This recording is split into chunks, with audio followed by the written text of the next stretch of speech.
Olá, é bom ter você de volta. Vamos ver então as decisões que nos pareceram mais relevantes publicadas pelo TST agora na quarta semana de outubro de 2018. A primeira decisão que vemos são nos embargos 465 de 58 de 2015, no qual se verifica uma situação de distinção em relação à presunção de caráter discriminatório da dispensa de empregado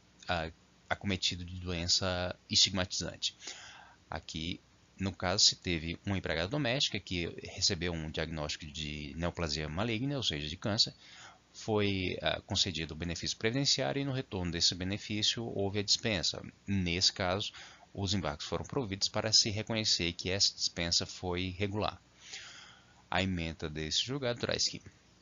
esse contexto fático permite concluir de que não houve discriminação no ato de dispensa da empregada, pois a rescisão contratual coincidiu com o término do benefício previdenciário, onde se extrai que a autarquia previdenciária não concederia a respectiva alta sem que o segurado estivesse curado da doença. Se tivesse, seria o entendimento se a dispensa tivesse ocorrido no curso da doença. Ademais, considerando-se o poder potestativo da dispensa do empregador, a boa-fé dos réus consistentes no apoio necessário ao diagnóstico e viabilização do tratamento adequado da doença, o fato de já possuírem outro empregado doméstico na residência e a ausência de notícias acerca do eventual impedimento para a dispensa, conclui-se pela validade do respectivo ato. Ou seja, o TST já tem súmula 443 que reconhece o caráter discriminatório, ou pelo menos admite a presunção do caráter discriminatório da dispensa de empregado acometido de doença estigmatizante. No caso, se reconheceu que o câncer ou a neoplasia maligna é caracterizada como doença passível de estigma e, consequentemente, se geraria a presunção de discriminação nessa dispensa. Entretanto, o que se verificou nessa particular situação, e que me parece derivar essencialmente de se tratar de empregador doméstico, foi de que os ex-empregadores deram apoio ao trabalhador, facilitando o diagnóstico e o tratamento da doença. Esse fato de já possuírem outra empregada doméstica foi levado em consideração também porque, segundo o julgado, acarretaria a necessidade da dispensa de necessariamente acarretaria a dispensa de uma das duas trabalhadoras. E ainda se indicou essa ausência de notícia acerca de eventual impedimento para dispensa, o que essencialmente se referia ao término do benefício previdenciário, além da verificação da remissão, ou seja, de que o câncer já não apresentava mais sintomático. É um caso bastante particular, porque em geral não se admite esse tipo de dispensa, ou ainda um âmbito cada vez maior de doenças são caracterizadas como estigmatizantes, autorizando então essa presunção do caráter discriminatório, cabendo então ao empregador comprovar a fundamentação diversa nessa dispensa. E ainda assim, algumas vezes, alguns casos se consegue caracterizar, se verifica ainda que mesmo com alguma demonstração de que a dispensa não foi discriminatória, a reintegração ou indenização equivalente ainda assim são deferidas. Um caso um tanto mais simples, mas bastante interessante de ser registrado, são os embargos 868 de 82 de 2014, que trata da sucessão trabalhista, especialmente no serviço de terceirização. A ementa traz que a mera assunção do serviço objeto contrato de licitação pela empresa vencedora do certame, ainda que mediante a contratação de empregados pertencentes à antiga prestadora, não configura por si só a sucessão, pois, reitere-se, para a caracterização desse instituto é necessária a comprovação da mudança de titularidade total ou parcial da empresa para a pessoa jurídica diversa, denominada sucessora, o que no caso não aconteceu. Como deve ser de conhecimento, então, as contratações pela administração pública dependem de licitação. Ocorre, então, que constantemente, a cada ano ou dois, há mudança da empresa prestadora de serviço, especialmente em serviços de assistência geral, como limpeza, portaria e assemelhados. E nesse caso se entendeu que a simples circunstância de que outra empresa tenha assumido esses serviços não caracteriza necessariamente a sucessão empresarial, ou seja, essa nova prestadora de serviços não será responsável por eventuais débitos trabalhistas devidos originalmente pela prestadora anterior. Assim, reconhece que a sucessão trabalhista envolve não simplesmente a assunção dos serviços, mas também essa titularidade total ou parcial, na verdade, da sociedade, porque na verdade se caracteriza a empresa exatamente essa prestação de serviço. Aqui, quando se usa o termo empresa, se está referindo essencialmente à pessoa jurídica, ou seja, à sociedade empresária. Aqui um caso também bastante peculiar em recurso ordinário em ação rescisória 100.986, dígito 17 de 2017, no qual se trata da legitimidade ativa do sócio de empresa executada para ajuizamento de ação rescisória. A emenda traz que o autor da ação rescisória, sócio da empresa executada, não figurou no polo passivo da reclamação trabalhista intentada contra a empresa, mas foi incluído na fase de execução em razão da desconsideração da personalidade jurídica. Observe-se que sua inserção no feito matriz, já na execução, não o torna parte, pois se deu como forma de buscar a garantia do crédito devido ao reclamante. O fato de ser patrimonialmente atingido na execução, por ser sócio de uma das empresas executadas, não insere nas hipóteses de legitimidade contempladas no artigo 487 do CPC de 73, quer na condição de parte, quer na condição de terceiro juridicamente interessado. Volta-se à insurgência do autor não contra a sua inclusão no polo passivo em fase de execução, mas em face do quanto decidido e transitado em julgado em relação à empresa reclamada na fase de conhecimento. Ou seja, pretende rescindir decisão da qual não fez parte. O que se verifica, então, é que, eventualmente, caberia a legitimidade ao sócio da empresa executada nessas condições, que é chamado a responder pelas dívidas da sociedade, se essa ação rescisória fosse direcionada a alguma decisão proferida no curso da execução, ou seja, a partir do momento em que ele foi trazido ao processo. Eventualmente, seriam admissíveis algumas ações rescisórias com relação a decisões em execução, bastante limitadas essas hipóteses, mas eventualmente se poderia constituir alguma das causas que a permitiriam o processamento dessa ação rescisória. Entretanto, vê-se que essa ação rescisória, no caso, foi ajuizada não contra os atos subsequentes à inclusão do sócio na execução, mas o objeto dessa ação rescisória seria o próprio quanto foi decidido na fase de conhecimento. E aqui o que se entendeu é de que não seria possível rescindir decisão em processo do qual não fez parte a parte autora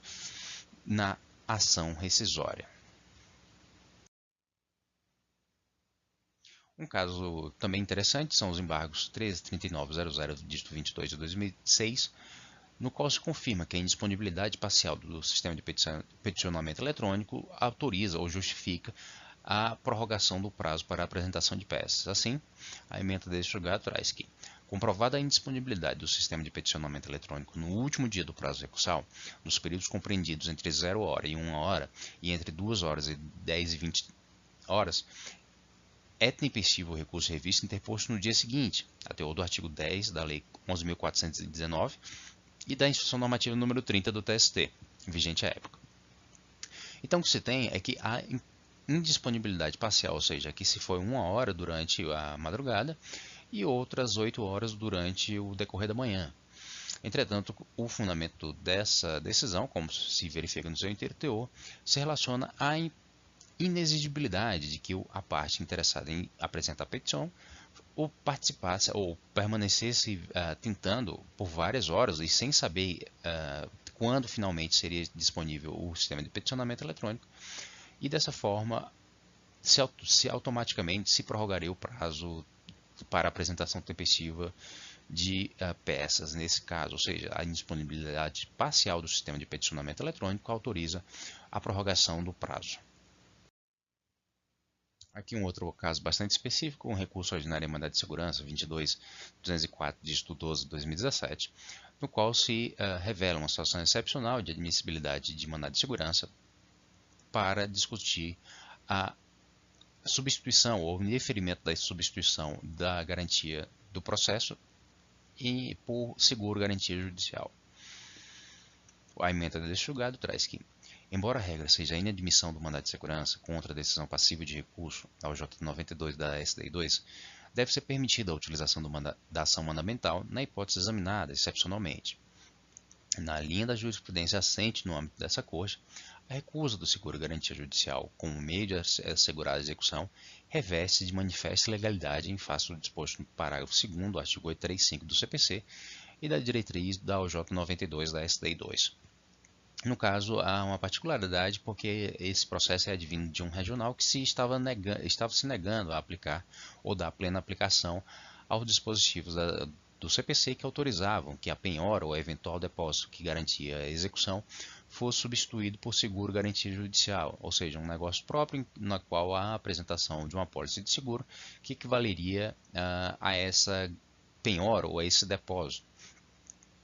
E nesse caso se admitiu a impetração do mandado de segurança. Ordinariamente, a decisão desse calibre, ou seja, a negativa dessa substituição proferida pelo juiz da execução na vara do trabalho, admitiria sua impugnação por meio de agravo de petição. Ocorre que, no caso, se demonstrou que também esse agravo de petição seria infrutífero em virtude da posição já firmada pelo regional, ou seja, de não admitir essa substituição. E, consequentemente, se privilegiou a prestação jurisdicional imediata, admitindo-se, então, esse mandado de segurança. O que é importante destacar aqui é que, sim, eventualmente o mandado de segurança será admissível em situações contra as quais houvesse recurso próprio. Entretanto, há necessidade de demonstração bastante específica da excepcionalidade do caso. E na situação era essa circunstância de que o regional e os juízes desse regional vinham se negando constantemente a essa substituição, e em virtude especialmente da negativa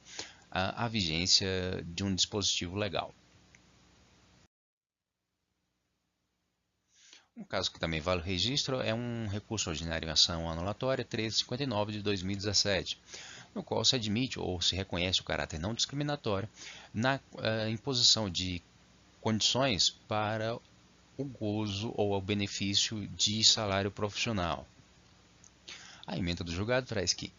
trata-se de cláusula que condiciona o oferimento do salário profissional aos empregados que possuírem 1 ano de experiência na mesma especialidade e no mesmo ramo de negócio, desde que percebam apenas salário fixo. No caso, infere-se que as normas impugnadas não possuem conteúdo discriminatório, uma vez que não criam critérios de diferenciação sem justificativa, tal como distinção de sexo, nacionalidade, idade, religião, raça ou opinião, como descritas no artigo 1º-A da Convenção 111 da OIT. Também não há desrespeito ao princípio da isonomia, porque as regras impugnadas não criam pisos salariais diferenciados para os trabalhadores nas mesmas condições abrangidos pela norma coletiva. Algumas vezes é possível ver a anulação ou não acolhimento de norma coletiva que cria ou limita o salário profissional a empregados de determinada idade, ou seja, o único fator distintivo seria exatamente a idade do trabalhador. Aqui no caso, essa condicionante seria exatamente possuir 1 ano de experiência na mesma especialidade e no mesmo ramo de negócio, além de perceber apenas salário fixo, que se referia a uma categoria relacionada ao ramo do varejo. E nessa condição se caracterizou, então, como não discriminatória essa exigência, porque atinge indistintamente os trabalhadores e essas diferenciações não parecem ser injustificadas. E essas foram as decisões que nos pareceram mais relevantes, agora publicadas na 4ª semana de outubro de 2018. O link para as emendas completas estará aí na descrição do vídeo logo abaixo. Se alguma das questões apresentadas ou dos temas abordados nesses julgados lhe chama atenção ou você entende que mereçam uma atenção diferenciada,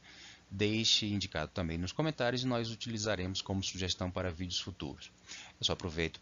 essa finalização para indicar que durante algum período, especialmente até o final do ano, o canal vai se concentrar essencialmente nesse informativo, ou seja, no destaque a decisões. Aqueles vídeos publicados aos domingos relativamente a temas esparsos de direito material ou de direito processual vão ser suspensos durante algum período, porque eu precisarei me dedicar à finalização de alguns livros acerca da matéria, ou seja, eu devo retornar com esses vídeos acerca de temas de direito processual e direito material apenas no próximo ano, mas continuarão sendo publicados às terças-feiras esses vídeos com o exame de decisões semanais do TST.